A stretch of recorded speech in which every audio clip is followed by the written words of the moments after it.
I'd be remiss if I did not mention I was a candidate for the Port Commission in 2013. So I ran for the Assembly, I lost. I was a candidate for the Port Commission in 2013 and didn't get it. And I hope this becomes, just going back to your comment about like this is about professional development, like just don't stop working towards something. If you don't get the job that you're looking for, it doesn't mean it's the end of the world. Like you just keep pace of the things that you care about and keep working, and the new opportunities will present itself. Welcome to the Environmental Leadership Chronicles, a podcast brought to you by the California Association of Environmental Professionals. San Diego Bay is one of California's most dynamic waterfronts. It's a working port, public shoreline, and a living ecosystem all at once. Our guest today sits at the center of that balancing act.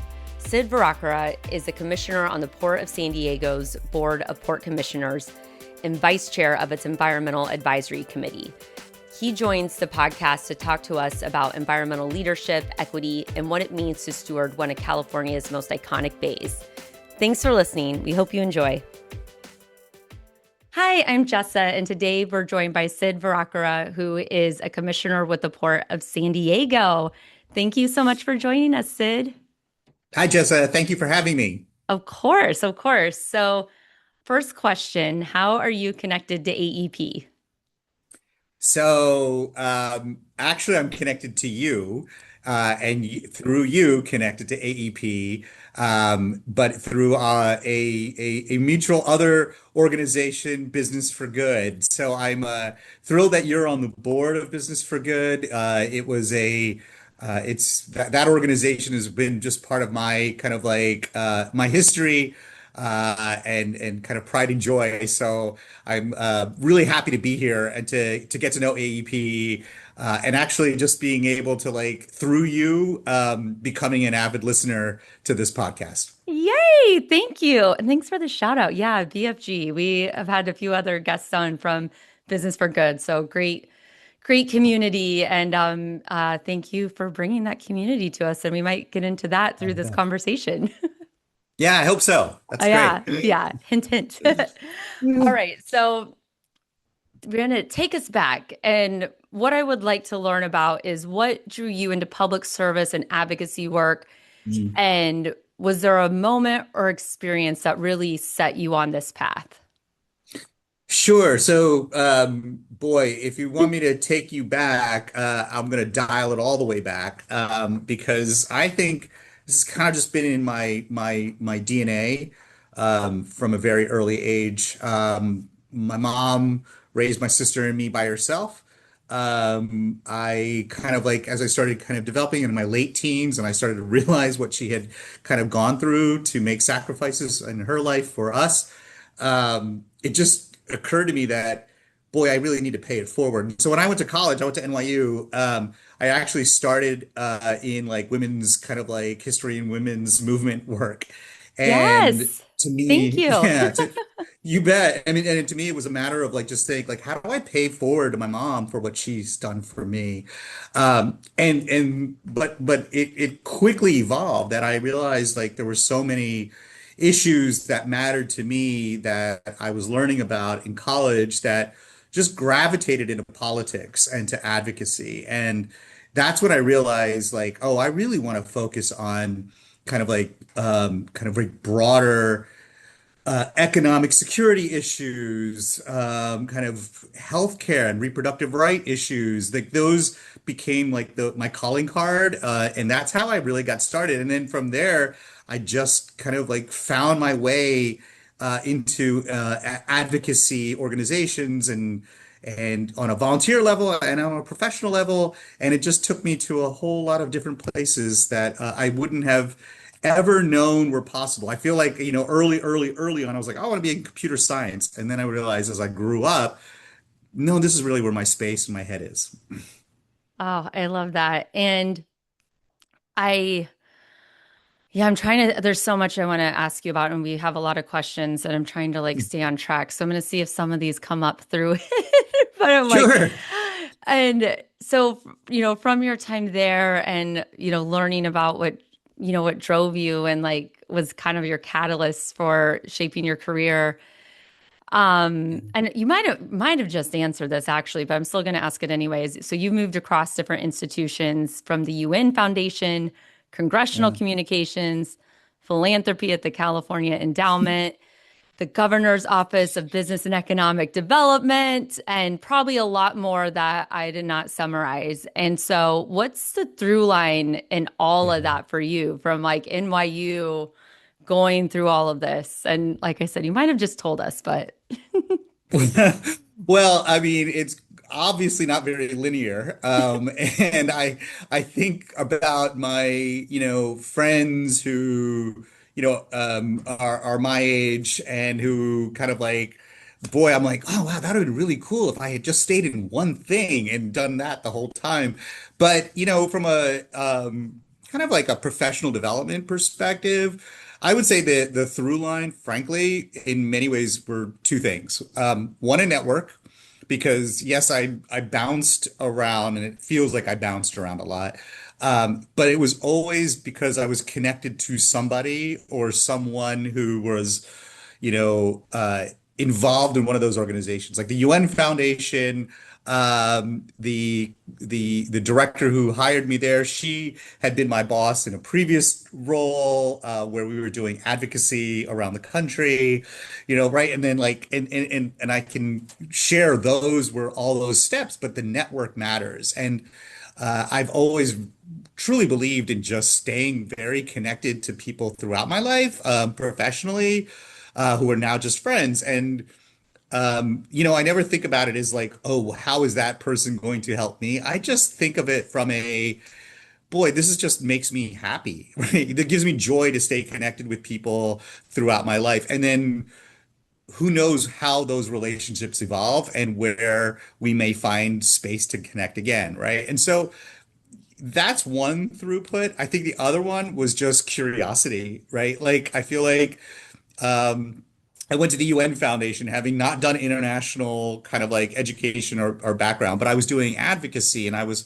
hired to help out actually in engaging local community to understand the role of the UN and hoping that that would return to congressional action for the United States to pay back its arrears. It was like $1 billion that we had not paid the UN.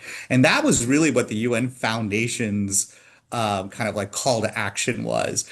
But, I joined, and then the first thing I did, I started picking up Foreign Affairs magazine. I started picking up like, different like newspapers from around the world just so I could start to like embed myself in understanding the culture and the language. Fun fact, the UN, all of their committees and committee rooms are all French. So all the acronyms are in French, and that was the first time my French experience, kind of as a kid, came in handy. that is It's all very French handy. language. That Yeah. is very handy. Oh man, yeah. Acronyms. I mean, obviously it AEP and environmental and every industry acronyms, the heart of it all. But Exactly. But then yeah, then I landed at the California Endowment, and public health just became, I realized like, oh, this is like part of my calling is to be in the public health sphere and the endowment, doing a shout out for the endowment, like largest state health foundation or largest foundation in California, was endowed with $3.6 billion in 1996 when Blue Cross converted from a nonprofit to a for-profit. And isn't that just a whole other probably conversation that here's this organization wanted to become a for-profit and they were sitting on $3.6 billion of assets, right? So where are they going to like, what was their projections of like what they could earn, right? So you can't just take money from the nonprofit and move it into a for-profit. So the state attorney general at the time established the endowment, and that's where we had our $3.6 billion. We really took a broad definition of health and public health, and it still today is focused on systemic issues of health inequalities. And so social determinants of health were a big part of what we did, cultural competency in healthcare, workforce development, which is something that I led over time. Anyway, and then the governor's office of business and economic development, I actually ran for the state assembly. It didn't work out Boo. how I wanted then. And it landed me this opportunity at the governor's office, which I think actually positioned me in a way to be very successful, I hope, here at the port. So it was like those last 20 years of the California Endowment and the governor's office, and then this opportunity here at the port presented itself. And I certainly think and hope that it has given me an ability to think about multiple issues that impact a lot of the stakeholders and the public who interact with the port. Yeah, and I want to come back to the California endowment, but before that, something you said really resonated with me as you're like, oh, I bounced around and the power of network. And I think that's such an important the curiosity and your network and being open to what you said, what brings you joy and what makes Yeah. you happy. And especially for anyone listening who's earlier in their career or students, because it doesn't always look linear. And sometimes it does. It's some people are Mhm. like, this is my path, and you continue along that, and that's what you do through retirement. But there's a lot of other people who you learn about opportunities and where you can bring your skill sets into maybe a new, like a nonprofit, public agency, for profit, and where you can leverage that and bring in your perspective to add value. And I think that's a really important message is that it doesn't, you can say yes to those other things. You can take that step and it, while it might feel scary, it can open a lot of doors. And then with the network, I mean, I have to, I wouldn't be doing my job if I didn't shout out AEP as a professional network, about 2,500 members and the power of network and getting out and meeting people and people in your industry, other industries. And like you said, you never know who you're going to meet. And I, like you, a lot of this spoke to my heart. I'm a curious person. I just love meeting people. And actually, when I ran into you a few weeks, you were at a networking event. I wasn't, but I was joking with my colleagues. I was there. I was like, "Ooh, there's this networking event. I just want to go in and just like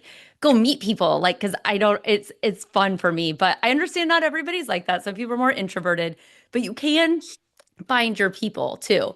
You can find the Right. people, whether it's more like a technical discipline focused, whether it's more broad. But I do think it's so important to talk and to stay in touch with people. And, if you're thinking about that person in your head that you're like, oh, I should reach out to them. This is your message. Reach out. Just say hi. I do this all the time. I'm like, hey, I was just thinking about you. Just wanted to say hi.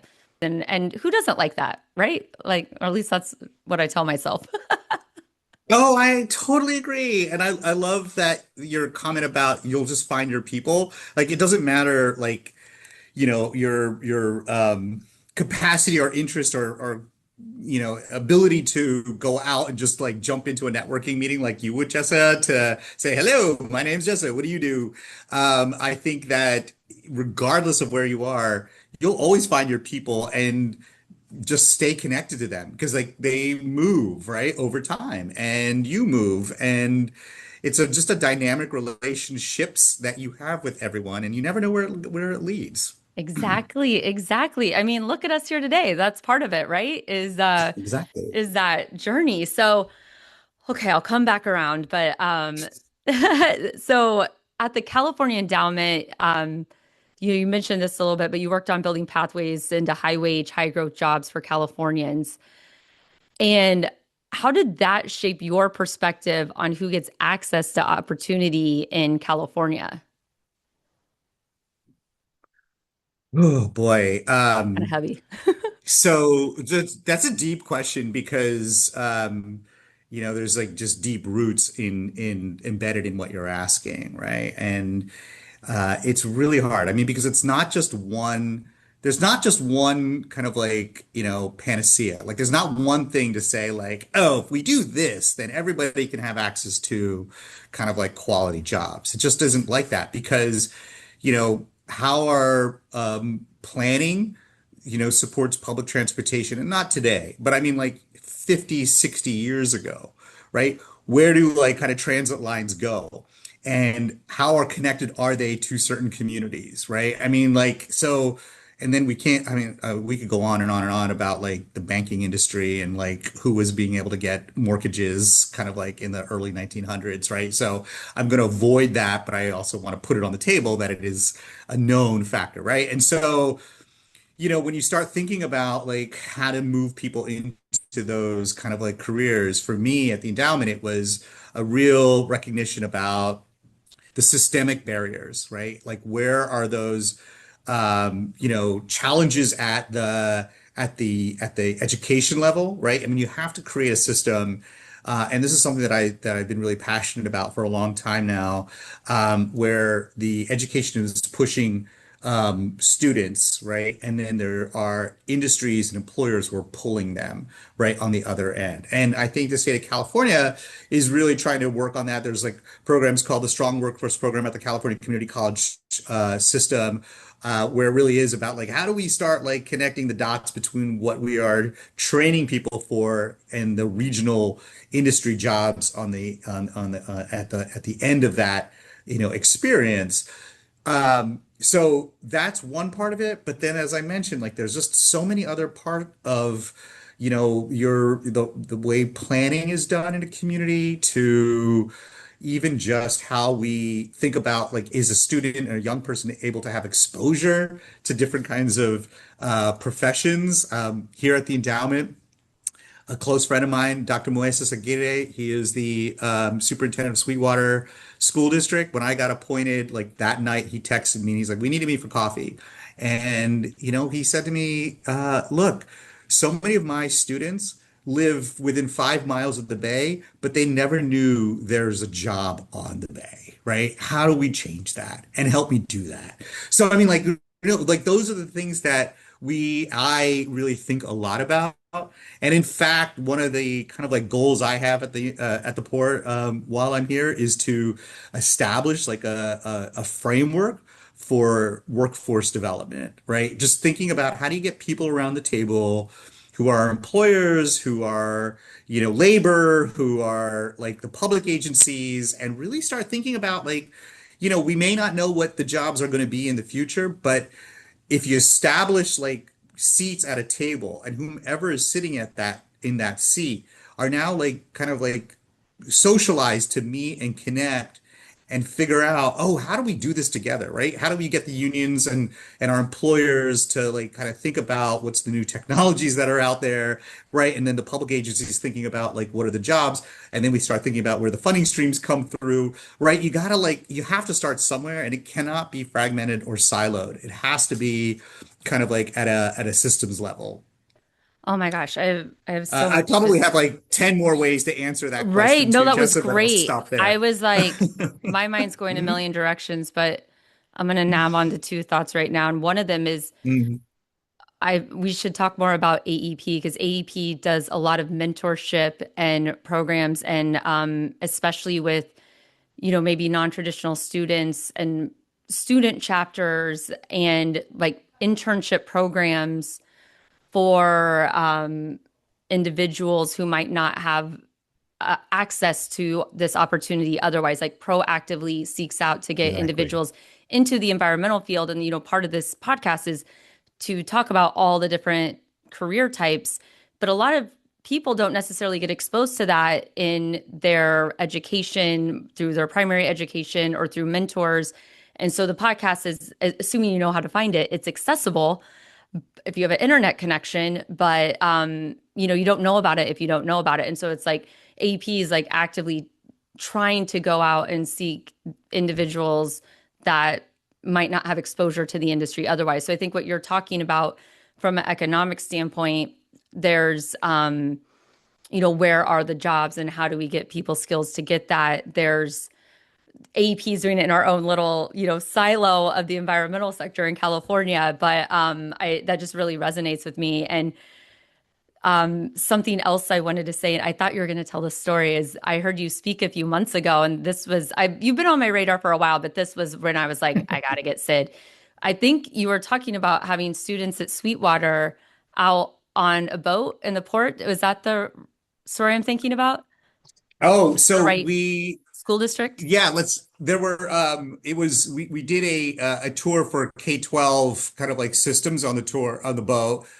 I've done a few of these. So we've had like K-12 like system leaders to go out on the tour of the Bay to say like and we walk through, the fact that 1 in 30 jobs in San Diego County is a port job, right? And that's direct jobs, it's indirect jobs, and right, something like that's about 70,000 jobs in the region is connected to the Port of San Diego.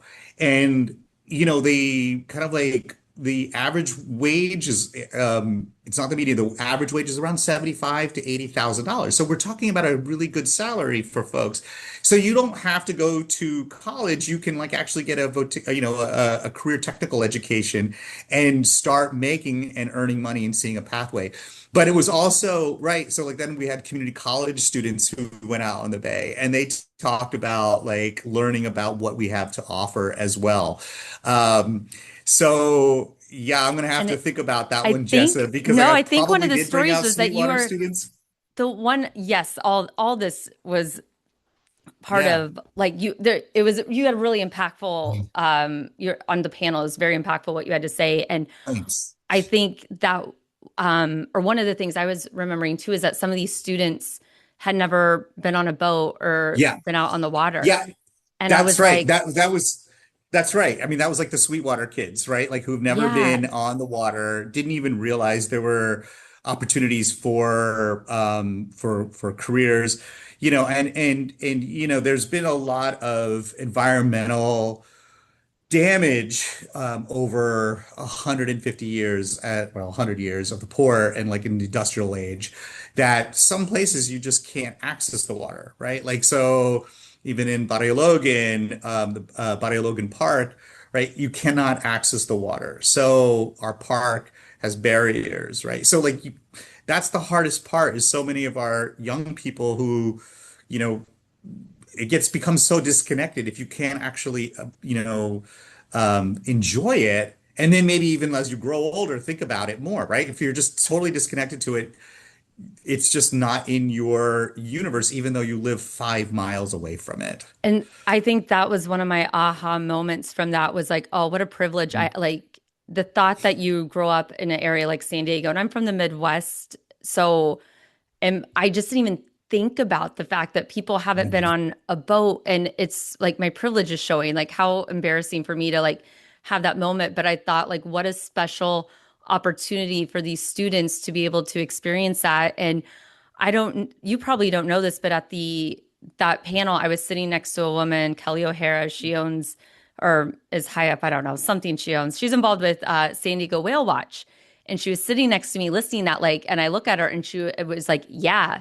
So she had a takeaway of like, okay, how do we do that as a company and create those opportunities? So that was like Oh, I'm getting cool. chills thinking about this because like, I mean, it was such a quick anecdote in the context of all this and all this work you're doing, but that had Mm. immediate impact right there where now she's like, okay, this is something I want to do, an opportunity that I want to create. So I don't know if she You ever just did made it, my to be fair, day. but yeah, it was just like, Well, you just made my day, it's very even the fact that there serendipitous, was these like that aha moment. moments. Yeah. Mm. So anyway, thanks for resharing that story. So more people can hear it and yeah, just real time impact. Okay, sorry, I'm going way off the rails here, but I Go. love this. So, port, let's talk about the port. You're appointed to the Port of San Diego Board of Yeah. Commissioners February 2024, so a little over 2 years, by the city of San Diego. Yeah. How did that come about? Like, what sparked your interest? How did this come to be? Yeah. First of all, I love that you said like the rails were off the rails. Like, I mean, I'm going wherever the rails take us, I so love it. that's Okay, cool with great. me. Okay, you're along for the ride. I love it. Thank you. I'm along for the ride. Um, so again, if you dial it back, the years when I was at the California Endowment, early 2000s, probably 2004, five. I spent a lot of time, supporting local organizations that were at that time advocating that the poor really improve their standards around air quality. and water quality. One of those groups was the Environmental Health Coalition, right? And so here was this time as a program officer of the California Endowment that, I really started to go deep and thinking about the poor, but on the advocacy side of things. So it's always been a part of, just even volunteer activism from an environmental justice perspective that I've been involved in. So like, but it's been broader than just the port, but the port obviously has like a special place because of its connectivity to neighborhoods in San Diego. And so as I, kind of like went through my career at the California Endowment and then at the Governor's Office of Business and Economic Development, when this opportunity, kind of presented itself to me, and it was labor organizations, the environmental justice community, some businesses like Business for Good leaders, and having been involved and active in local politics for a long time, that it was something that really came, and I was just adamant I really wanted to be here. And I'd be remiss if I did not mention, I was a candidate for the Port Commission in 2013. So I ran for the assembly, I lost. I was a candidate for the Port Commission in 2013 and didn't get it. And I hope this becomes, just going back to your comment about like, this is about professional development, like just don't stop working towards something. If you don't get the job that you're looking for, it doesn't mean it's the end of the world. Like you just keep pace of the things that you care about and keep working, and the new opportunities will present itself. So when this came in 2024, and I will, those were like the advocates who were really supportive. And I have to do a shout out to Council Member Kent Lee, who was who nominated me to be our port commissioner. And so 2013, boy, it was a very different experience. There were five of us, and it was there was like one or two people who had support from one or two members of the council, and it was a very long night. And so here in 2024, I was on the consent agenda, and I sat there like just like stunned by the contrast between 2013 and 2024. But here's the thing, I take it so seriously and so deeply because I get the importance of and the blessing and the privilege I have to be in a position here that like no day is wasted in my mind. Like I'm constantly thinking about like how I can, contribute to the port's, kind of like mission, and also to the people who are represented and our stakeholders and our partners at the port. I love that. I mean, that's like you said, you hit that home, but just to triple down on it is perseverance and grit. And I think listening to that, it's such an important message at any stage of your life, right? And it's so easy. I mean, I'm like, okay, you can wallow for a little bit, but then it's like, okay, game on. And timing too. I think timing is such a Yeah, critical timing. factor in so many areas of life. And so we all have ups and downs, and just like getting through it and keeping on and not letting the I mean, it is cliche, but there's so much growth that comes from these setbacks. And anytime something goes wrong, I'm thinking like, okay, this one, it's going to be a funny story. Or Yeah. two, it's going like I'm going to learn from this, because going through the hard times is unfortunately where you learn so much. On that point, I have an 8-year-old, and so when we started playing board games when he was like 5 or 6, and he'd lose and he would kind of throw a fit when he was 5 or 6, and I'd be like, Daddy lost twice before he finally won, like, and it took him a long time, and the wins feel so much better because of the perseverance and the struggle and what you go through when you lose. And I'm he still throws a fit, but I'm gonna keep on saying it, and hopefully someday he'll like look back and he'll be like, oh, okay, I get I like how it. I like your competitiveness with a now 8-year-old, but Yeah, like no free rides here. Come on, you gotta. no free rides, kid. And so I want to talk too about like the scale of the port of San Diego. Yeah. And so for those who may not be familiar, and please correct me if I'm wrong. So it's about 34 miles of San Diego Bay, five cities, a $13.8 billion impact on the regional economy. And then, as you mentioned, 1 in 30 jobs or 1 in 30 San Diego County jobs are connected to port activity. Um, and so, like mentioning that scale and what this means, can you, and I feel a little silly, but I actually need to know this too, is can you help Mm. us understand what the port actually does? And then and what does that mean is like what's your role as the commissioner involves? Sure. So,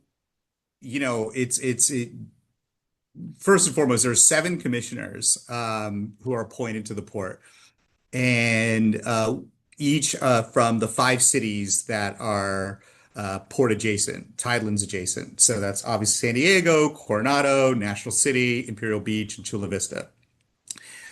City of San Diego, the largest city, gets appointment authority of three, and then each of the other cities can have one, right? And it's appointment by our city councils.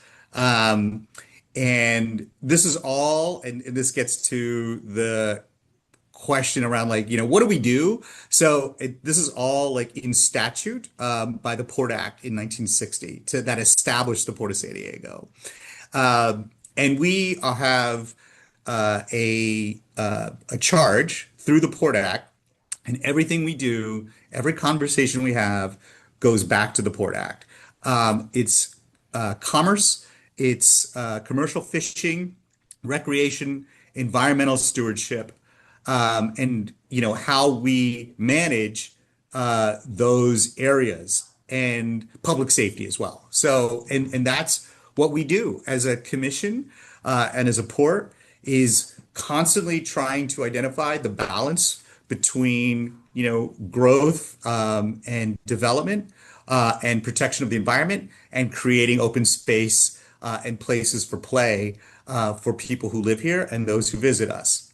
And so so as a role as a commissioner, I spent a lot of time really meeting with people who are connected to the port. I'm constantly making sure that the port is out there and communicating what we're doing because it's very easy, I think, to just become like an insular public agency, right? And you just do your job. But boy, you really need to let people know what you do and who you are, on all the things that we're working on. So, I mean, obviously, role of commissioner, priority number one is governance over budget, right? And leadership. But then beyond that, it is just pushing the envelope for who we are and what we do. Like I really have a real interest in telling the stories of the people who have worked the tidelands. So from the indigenous community to the Portuguese, to the Chinese, to the Mexican community, to like who we are today, right? And it's funny, like I spent a lot of time with Dr. Christina Brophy. She's the executive director of the Maritime Museum, and she is such a cool leader.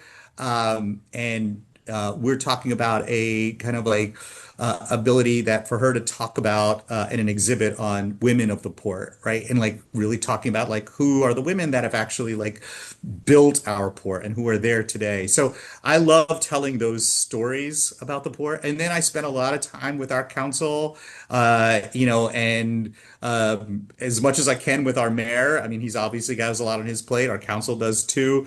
But given as you shared the depth and breadth of the port's impact to our region, they really want to know what's happening and what are we working on, right? And so then it becomes a time like where I spend a lot of time with our staff thinking about like the projects that are on the horizon, the strategies and long-term goals we have as a port authority.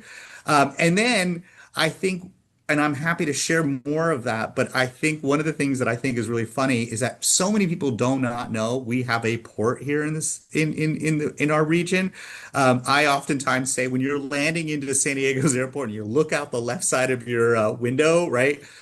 All those hotels and the water actually, obviously, drawing a line. There is some of that San Diego, but a large portion of those, and the shipbuilder NASCO and BAE, the ship repair companies, those are all port jurisdiction. And I think it's important to share that, like, yeah, the port is its actual separate jurisdiction. It's a separate entity from the city of San Diego, the county of San Diego. We are, in effect, our own jurisdiction and a quasi-government agency that actually does not collect taxes. It has the authority to collect taxes through the Port Act, but it does not. We are actually just revenue generating from the activities that happen on the tidelands. And the last thing I'll say is people don't realize we have a port because we're not containerized, right? You Mm. go to Long Beach, you go to Oakland, you go to LA, you see all those containers, and that's how people realize that's a port, right? Since we do not have that, and I'm grateful that we do not. I don't think that San Diego wants that here, but at the same time, it's the reason why I think we need to do a better job of telling our story to the community about environmental stewardship, entrepreneurship, and innovation in kind of water and clean technologies, to just recreation and jobs. Oh man, you're just like giving me all these memories I have of the port and just thinking Mhm. about it. It's like I knew it, but I'm thinking about it a little differently. But one thing I wanted to ask, and this might be a complicated question, but what jurisdiction, like Mm. where's the port's jurisdiction? Like, is it based on like land set asides or like Yeah. miles away from the tidelands or like the coast? It's land set aside. It's like I'm looking at a map Eh, as I speak with I you. guess I should probably Um, do that myself. right. I mean, it is, and anybody can find it on our website at the Port of San Diego. But it's a land set aside through the Port Act, and we are, there is a state agency that govern us, which is the State Lands Commission. So I want to say it's 8,000 acres of water and a little over 2,000 acres of land.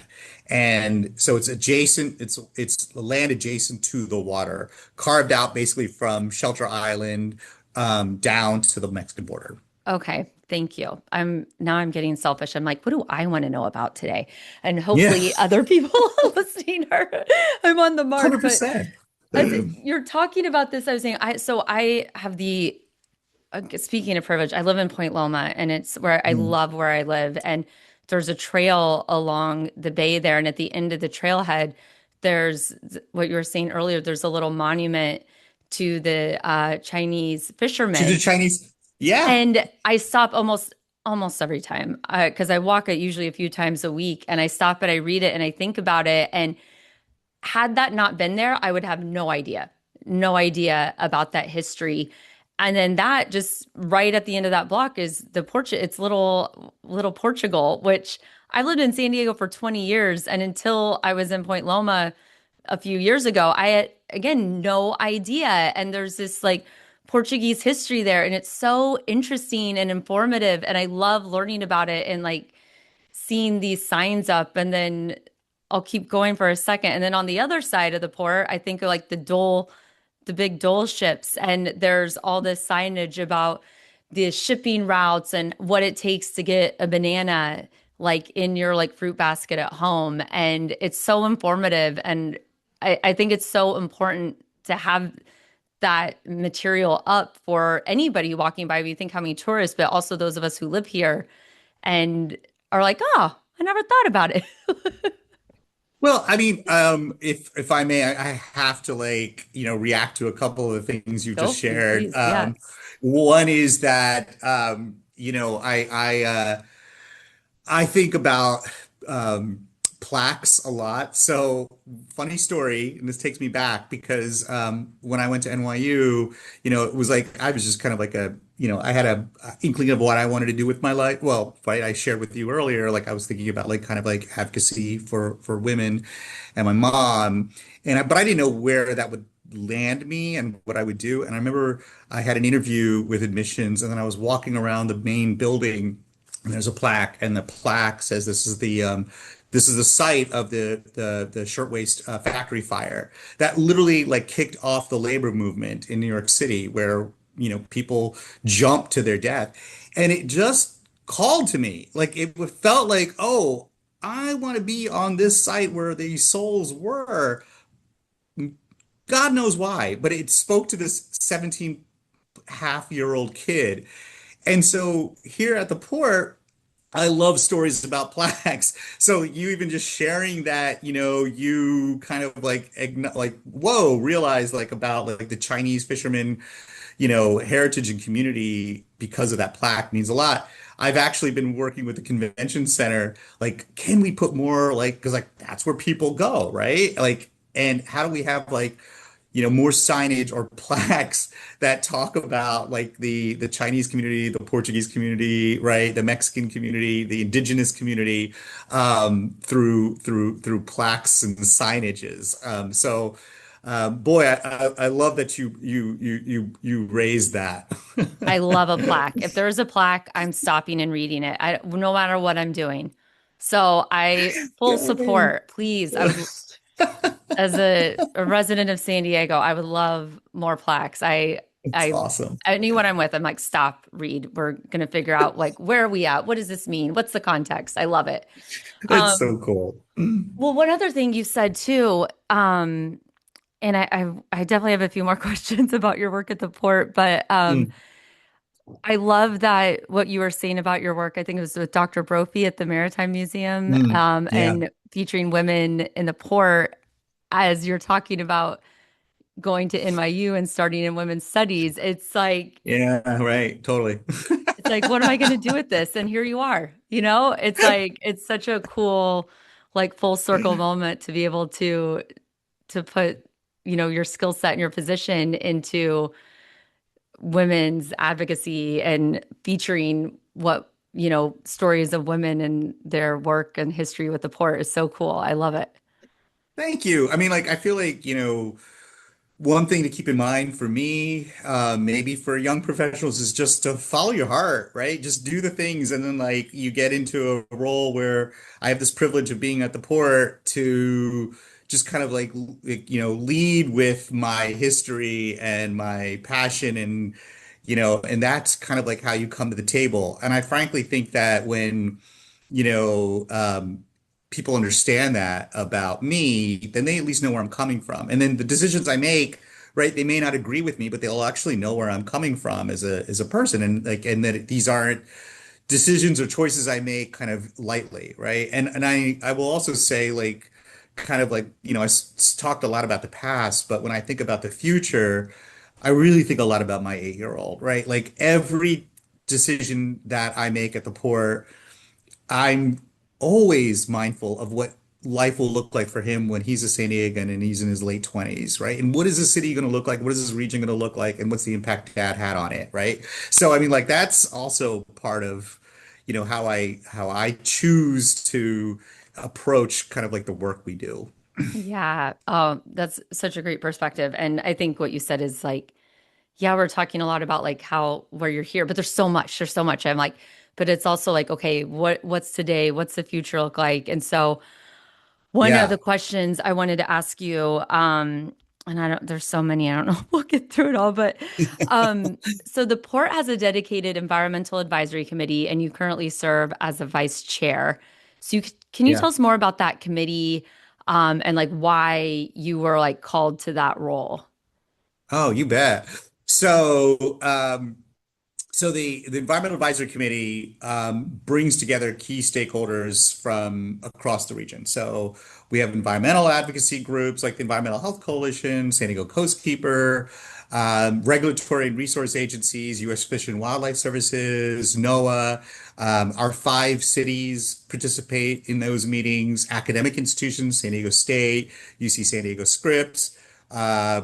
We have labor, we have business groups, nonprofit organizations like the Industrial Environmental Association, and basically what we do is like you use that time to present here's what the port's working on and provide getting feedback from all of these various organizations and experts in the field, so that we're all learning from one another. And then the port becomes like this, just like, a interagency kind of working group alongside them. So, for instance, when we meet, just to make it more kind of real and practical, um, a lot of the things on our agenda right now are around the blue economy. So, boy, I would have been really remiss if I had not mentioned that the port has a blue economy incubator. We're actually the only one in North America that Really? has, yes, yes, because, Sorry, I cut you off. That's just so like, anyway, go ahead. I mean, This is so 100%. exciting. No, you should have cut me off because it's really wild, right? So, like in 2016, the board and staff, obviously this was long before my time, so I'm giving credit where credit is due, established this, a program where the port, as a public agency, we cannot take equity in a company, right? But we can do revenue sharing with organizations and businesses, startups. And so we started that process, and where we, support the businesses and why they would go into that kind of relationship with an agency like ours is we give them space, we give them, access to permitting, we, provide them like the places that they need to be in order to experiment and test new products for market. And it is all about, and every one of our programs and projects are all about new clean technologies that can impact everything from collecting data on the bay to kind of like new kind of like e-concrete, which allows for us to have a habitat for shorelines. And that's actually like one of our major success stories. They're going global, which is super cool. And they are also, building new shoreline protection across the bay as well. But then we also talk about, ecological monitoring. So what's happening with endangered invasive species? Right now, the port is dealing with an infestation of caulerpa, which is an invasive species uh, that has the potential to rapidly take over our eelgrass, which, as many folks probably at AEP understand, our eelgrass is so important to so many different species of bird and fish and turtles that caulerpa can have a devastating impact on our bay that we have been working really closely with our state and federal partners to eradicate at the moment. So we have those conversations at that committee level, and then air quality and electrification and long-term planning. So, those are kind of like highlights, if you will, of what we're working on at that committee. And what drew me to it is just all of the above, right? I mean, like um, I believe that, and I'm passionate about the idea of economic development and growth and environmental stewardship, and and workforce development. So I see that, and I know we always can work towards those three, and particularly the environmental stewardship and economic development are not it's not a binary conversation. It's not one or the other. It is both. And, you can bring to the table new ideas, new solutions, and create something towards that. And it only takes just an open mind for all of us to think about that to make it actually happen versus the fighting between the two. Oh, yeah, I think that's so important. And another one project I did want to ask you about that I know the port's working on is Pond 20 down in South Bay, and you mentioned with Yeah. the environmental advisory committee working with all these different agencies. And so the port in South Bay, or excuse me, Pond 20 in South Bay, I think it's in Imperial Beach. Is it technically? Okay. It straddles both Okay. Council District 8 in San Diego and Imperial Beach. Okay, which is part of the question is you have a lot of different agencies involved, so regional, state, federal. And so if you could tell us about that project, I guess more about it, like the importance of it and navigating all these agencies that might have different priorities. Yeah. I mean, think about like, so the idea of Pond 20 is that we want to create a wetlands mitigation bank, and the port is the sponsor of this, of what would be the bank. And I see it as like such an opportunity. There was the history is, I think it's 2012, if I'm not mistaken, was when there was an agreement to establish the 88 acres that make up Pond 20 is a wetlands, it's a marsh, and how do you restore it? And when you think about what that would mean, right? If you we are going to restore this property so that it becomes a natural barrier for stormwater drainage, right? When it becomes a natural kind of like support ecosystem for Listerns to, I can't think of all the bird populations that would be, protected because of this area. And then in California, developers have to mitigate for any environmental damage, and oftentimes they'll have to set aside resources, dollars for preservation of a wetlands area. And so, what we're trying to establish here is a bank basically that we will restore and maintain this 88 acre Pond 20, and then developers, and we're still working out like what the territory is, but there's a specific territory that you have to build out that says like if you're going to do some sort of development and you need to do, mitigate for some of the environmental kind of mitigation you need to do, they could purchase credits of the support for at our Pond 20. Then you could turn that into, we're figuring out what the cost is per credit, and that's the main bulk of the work right now that the port is doing with, it's called it's so, I'm sorry to get technical, but it's a banking enabling instrument, and that tells you will be to determine how much does one credit cost a developer, right? And so then, and that's being developed by, three agencies from the state and three agencies from the feds. We are the sponsor, so we are there just to support that effort, and it is a hard process to build that, particularly as administrations change, right? And new people come in, and you have to bring new people up to speed. This is not something that happens overnight, and this is also part of the issue with sometimes like public works take a long time to work, and that's where we are with this process. But ultimately, the goal would be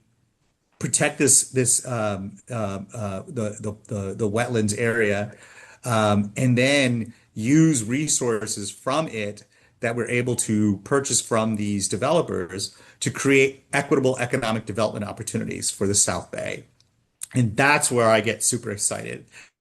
And that's where we are at Pond 20. But I'll just kind of like go a little bit further on because like I have this real interest on economic development, but equitable economic development. And for so long I've thought about equitable economic development as being about ensuring that you create assets in a community, and then those assets regenerate in that community, right? And so you try to like ensure you're not building businesses that then have a main headquarters somewhere else, but it's actually built here and here for generations to come. And then you create and ensure that there's, workforce wages are in place for affordability in a community to, labor agreements for the building of those opportunities in economic development.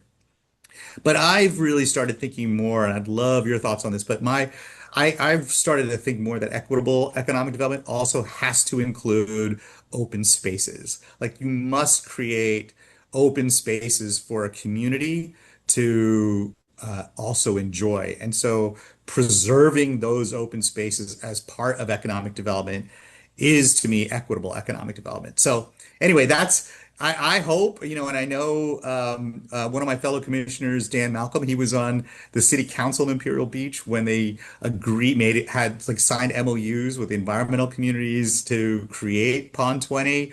And he's now a port commissioner, and he's really hoping to see it through. And boy, I just said to him, like, I'm right here to be your wingman, like how we can get this done and maybe get it done before your next term ends or before my time at the port comes to an end as well. Yeah. Oh, I love this. And oh my gosh, yeah, I'm sorry, we're going way over time, so thank you. I'll try to wrap up soon. Oh, But sure. as you're talking about this, I've heard some criticism of mitigation banking. And Hmm. I think what I think about it is, in my limited experience, is that it's nothing's going to be perfect. Like you said earlier, in a different context, there's no panacea for this. And so if we are continuing to develop, what I like about mitigation banking is you're taking a site and uplifting the ecological function and it will be preserved. Like that's what it's going to be there for. And Yeah. so I like one, you're increasing the function of the site, and two, you're preserving it. And while still facilitating economic development and what needs to get done for the community, we need buildings, we need homes, we need these things Yeah. to support us as humans.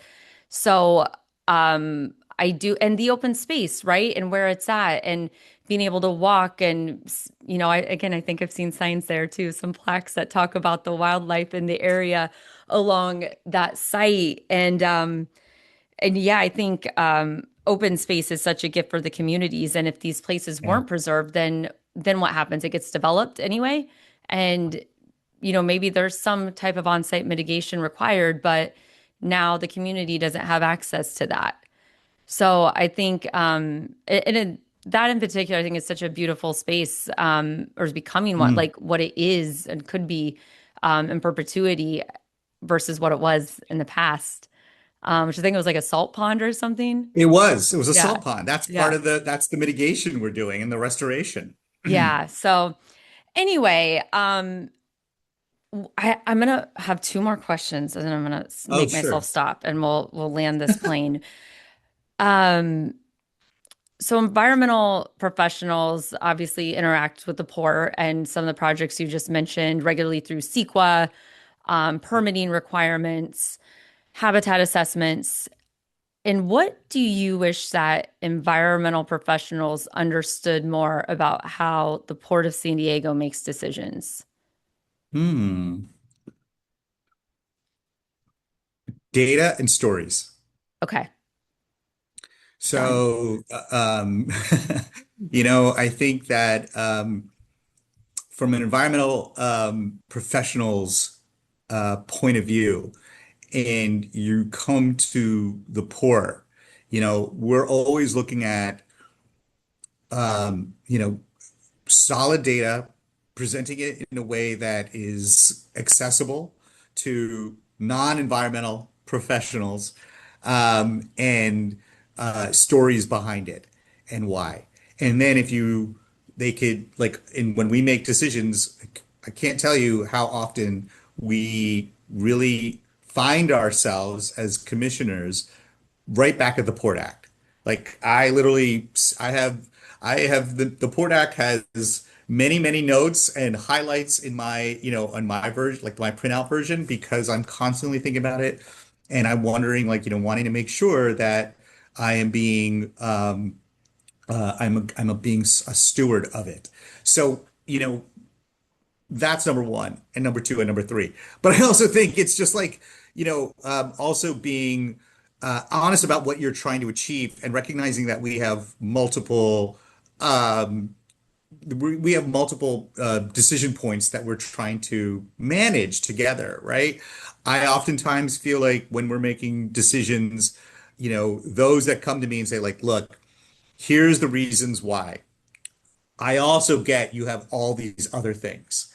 So our recommendations are these, right? And then, it's opened the door for them to realize and for me to know that they get that there are kind of like compromises that have to be made, but they're coming at it from a realistic point of view. And frankly, that I have an opportunity then to go back and forth. I feel like they've opened the door for me to say to them, like, this is what I'm thinking. Here's where I'm at the moment, kind of like give me your honest feedback. But the reality is, when you approach like the port on whatever the topic is, doing it in that way means to us that now we have a chance to have an open dialogue, right? That's number one. And then the other thing is like when decisions are made are really the squeaky wheels. Like I tell every single person, do not feel like you are nagging me if I haven't responded to an email. Email me again because some people do that and they're the ones who get attention. It's like you might regret saying that, but no, just kidding. I have a lot of squeaky wheels. No, that's great. That's great feedback and advice and very, I feel like very tangible I hope so. actions that people can take. And so before we get into the wrap up rapid five, the Sure. last question is the last interview question. So looking forward, what's your vision for San Diego Bay a decade from now?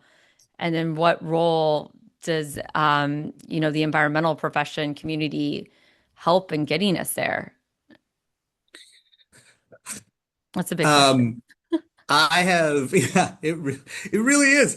Um, I have lots. I have a vision where it is a protected space. I will share with you, not too long ago, I was at a conference on municipalities and ports. The chief climate officer at JP Morgan Chase was one of the keynote speakers. And she actually did this, she was a PhD. She did this incredible like presentation where she said, here's where sea level rise is going to happen over the next 50 years. And here are the ports around the world. And she literally had an overlay that are like on an index of not doing anything, right? To planning to actually implementing. And I really thought about the fact that commerce is going to happen in 50 years, right? Shipping lanes will happen. But where are those commodities moving to and how are they moving? And then where's the way that we want to position ourselves to be there, right? And so like for me, it's like, how are we thinking about I would hope that my vision is that we are the standout port, not just on the West Coast, but globally, for having done everything right to preserve and protect and be a resilient community, because that's the only way that the Port of San Diego will be able to create opportunities for people. Like it's the only way that if we don't do that right and we do that now and plan for it now, then all the things that I hope for my son in 20, 40 years, right? That there won't be an opportunity for that because we'll just be in triage mode, right? And so it starts there. It can't, and I'm not just speaking to an environmental professional organization and audience. I really mean it. It starts there in terms of like being a resilient community that's kind of at the forefront that whomever's sitting in these seats in 2045, they're the ones who are going to be asked to speak everywhere around the world because we did it right. And by doing it right means taking care of like our being resilient, being technologically kind of like on the forefront of clean, renewable strategies, and then also building an economic development playing field that leads to like high quality jobs and a creative economy. Oh, I love it. That's fantastic. Thank you for the extra time. I appreciate it. And This was awesome. we'll close out with Thanks. the wrap. I know I could keep going, but I'm making myself stop. So wrap up rapid five. What's your favorite daily Yeah. habit? So I'm going to do a variation on that question. Go for it. Um, and it's a habit, it's a weekly habit. So I was always a social drinker, but after COVID, I started drinking during COVID, like daily, and then it just kept on drinking more, right? I mean, it was just became this thing. And then COVID came to like, it's just it's over, I guess. But the I still was drinking Oh, every I day. think you had a lot of company there, but yeah. Okay, right? And so in 2024, I was like, I need to stop drinking every day. I can't do that, right? I shouldn't do this. And so anybody who's kind of like wrestled with if they're interested in, right? Like that kind of like stopping completely or just like, not drinking as often. I said, I'm not going to drink 3 days a week. And so I don't drink Sundays, Mondays, and Tuesdays. And that has done is it's actually made my drinking outside of those 3 days less so, right? And so I don't know. I'm proud of myself for like Yeah. 2 years in, 3 days a week. I don't drink, and it doesn't mean I drink every other night, but like sometimes I don't. But it's where I am right now, and I like Wednesdays. I'm really proud of myself, and I pour myself a Yeah, little bit of that's scotch. awesome. Yeah, yeah, COVID was a weird time and I Yeah, think we're all like, who knows what's going to happen? It's kind of a free for all. exactly. All bets are off. Yeah, but then when we're like, okay, we're going to be okay, then it's like, oh, wait, Oh, wait. I got to Yeah, fix some bad habits. But I love that. No, that's exactly. fantastic. And I think a great way to start the week. But yeah, I feel like Wednesday, Thursday roll around. I'm like, yeah, it's basically Friday. Yeah, exactly. Okay. Three things you'd bring to a deserted island. So I probably bring the book that's sitting on my nightstand for the last 18 months that if I'm on a deserted island and I had time on my hands and I wasn't exhausted and falling asleep at like 9 p.m. It's What Hath God Wrought? The Transformation of America from 1815 to 1848. It is fascinating. And so, What Hath God Wrought was the first message that Samuel Morse sent on the telegraph, and it was a biblical verse. There's a whole story behind it. But the point is, it's about like that was in 1844, I think. But the point is, like, it was like new advancements in communication and how, like that period of time from 1815 to 1848 was this really like, abundance of newspapers and, people were starting to pay attention in a different way. And then Morse comes around with the telegraph and it changes, communication that way and how rapid it was. And it is so wild how I feel like we are living then right now. Like the fact that like John Quincy Adams was like, I didn't knew nothing other than he was the son of the president, of a president. And then I learned about how he had this whole idea about infrastructure and building and connecting the South to the North. And then Andrew Jackson comes around and he like tears down his political opponents. He used new communications methods like in a way that no one had ever done before. I mean, it was just like it is so crazy, like these kind of parallels. Anyway, so that's one. Two, I would not bring my family because I would hope my family is living like life in the kind of like with modern luxury. So I'm going to like say not my family. I want them to be happy and at Yeah, home. that's But as long kind. as That's I a kind have way to say, yeah, like yeah, it's thoughtful. I'd have like a unlimited supply of chocolate chip cookies because I just like I can't and at that point I mean you know and it leads to my third thing which would be an unlimited supply of bourbon because if I'm going to be sitting on a deserted island then all bets are off on my 3 days. I'm not sitting around like well it's Monday. I'm not having Exactly. a drink. I I'm love it. eating Indulgence. whatever. I'm having my cookies and bourbon every Yeah, I'm day sure we'll be with my running book. around a lot too, the island. So it'll probably like, still be healthy somehow.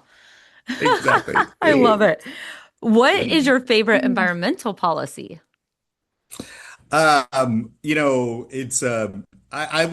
I have to bring it back to the poor, right? And I gotta tell you, I think like our MCAS framework, the Maritime Clean Air Strategy, because adopted in 2021 with the goal of being 100% renewable by 2030. And you see when you create like from a public agency a smart framework that everything fits within that, right? Like the private industry works towards it, we work towards it, public dollars come in for it. And right now, we are really making a huge difference. I'll give you a quick data points, frankly. Yes, because But I that was one of the questions I missed. So I'm glad you brought it up. I'm glad this oh, came back. yeah, my pleasure. But between like, and again, this was just pre MCAS, but still where the port was heading. But between 2019 and 2024, we've reduced nitrogen oxides by 30%. We've reduced diesel particulate matter by 46%.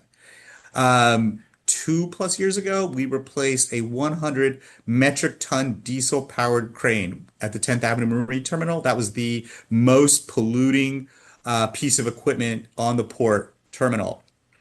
And we replaced it with two 200 metric ton electric cranes. And we put it into operation the first North American electric tugboat, which has eliminated 36,000 gallons of diesel pouring into our bay every year. So, I mean, I got to go with MCAS. Yes, that's incredible progress. That's Yeah, yeah, it really is. that's awesome. Okay, favorite flora or fauna? Oh yeah, the Torrey pine. I mean, how cool is it that the Torrey pine being like, native San Diegan, only two places on Earth. I feel like San Diego and maybe the Central Coast, I believe. So yeah, I got to go with I the should Torrey know. pine. That's cool. That's a great answer. And then finish this thought. Wouldn't it be cool if? Um, we all just came to every conversation with an open mind to hear somebody else and really listen to that individual. And maybe that would just, change the way we actually interact and change the way we have a community together. Yes. Well, thank you so much for joining. I appreciate it. I could talk to you all day, but I won't do that to you. So thank you again for your time. It's been a pleasure, Jessica. So much for your thoughtful questions, your conversation, your reactions and engagements, and for leading this podcast for environmental professionals. Thank you. Thanks for listening. If you enjoyed this episode, please subscribe to be updated when new episodes are released and leave us a review to let us know what you think. It also really helps us to share the podcast with others who may enjoy learning about the environmental industry. If you want to submit a shout out or any feedback, please send an email or voice memo to podcast@califaep.org. The email again is podcast with an S, podcast@califaep.org.